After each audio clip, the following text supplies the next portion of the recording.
जय माता दी दोस्तों, स्वागत है आपका हमारे YouTube चैनल भक्ति की शक्ति में। दोस्तों, सबसे पहले सीता नवमी की आप सबको हार्दिक शुभकामनाएं। पौराणिक मान्यताओं के अनुसार सीता नवमी के दिन सीता माँ का जन्म हुआ था। मान्यताओं के अनुसार वैशाख माह के शुक्ल पक्ष की नवमी तिथि को माता सीता धरती से प्रकट हुई थी। इसीलिए इस दिन को जानकी नवमी के नाम से जाना जाता है।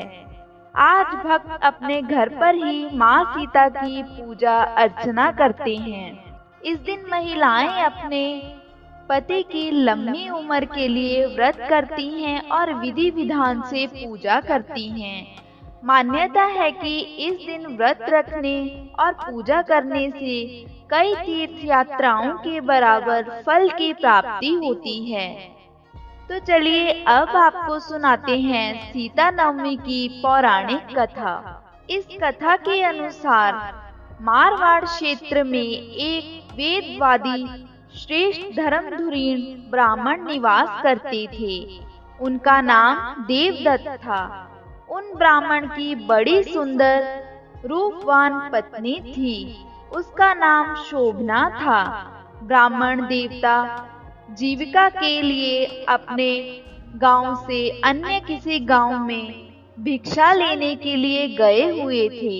इधर ब्राह्मणी कुसंगत में फंसकर व्यभिचार में प्रवर्तित हो गई।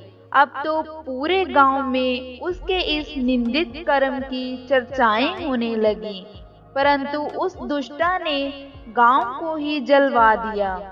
दुष्कर्मों में रत रहने वाली वह स्त्री मरी तो उसका अगला जन्म चांडाल के घर में हुआ।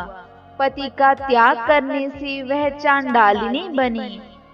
गांव जलाने से उसे भीषण कुष्ठ हो गया तथा व्यभिचार कर्म के कारण वह अंधी भी हो गई। अपने कर्म का फल तो उसे भोगना ही था।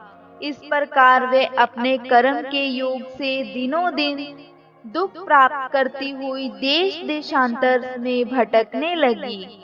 एक बार देव योग से वह भटकती हुई कौशलपुरी पहुंच गई। संयोगवश उस दिन वैशाख मास शुक्ल पक्ष की नवमी तिथि थी, जो समस्त पापों का नाश करने में समर्थ है। सीता नवमी के पावन उत्सव पर भूख प्यास से व्याकुल व दुखियारी इस प्रकार प्रार्थना करने लगी, हे सज्जनों, मुझ पर कृपा कर कुछ भोजन सामग्री प्रदान करो, मैं भूख से मर रही हूँ।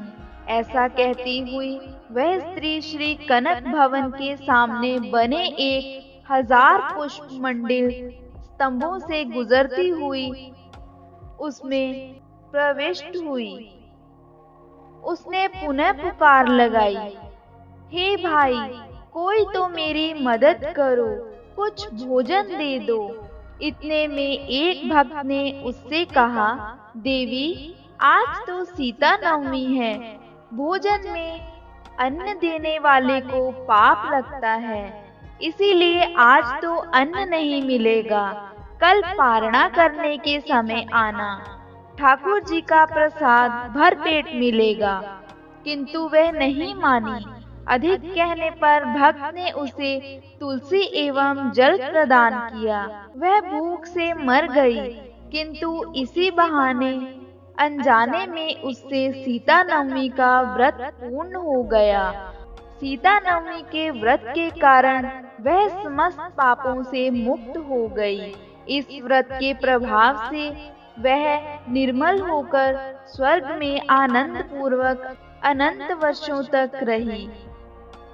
तत्पश्चात वह काम रूप देश के महाराज जय सिंह की महारानी काम कला के नाम से विख्यात हुई।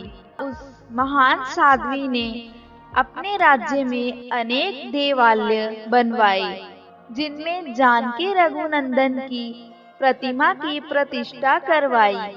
इस दिन जानकी स्तोत्र, रामचरितमानस आदि का पाठ करने से मनुष्य के सभी कष्ट दूर हो जाते हैं। जो कोई भी सच्चे मन से सीता नवमी का व्रत करता है एवं उसकी कथा सुनता है, सीता माँ उसके सभी पापों का नाश करती हैं, उसे असीम सुखों की प्राप्ति होती है।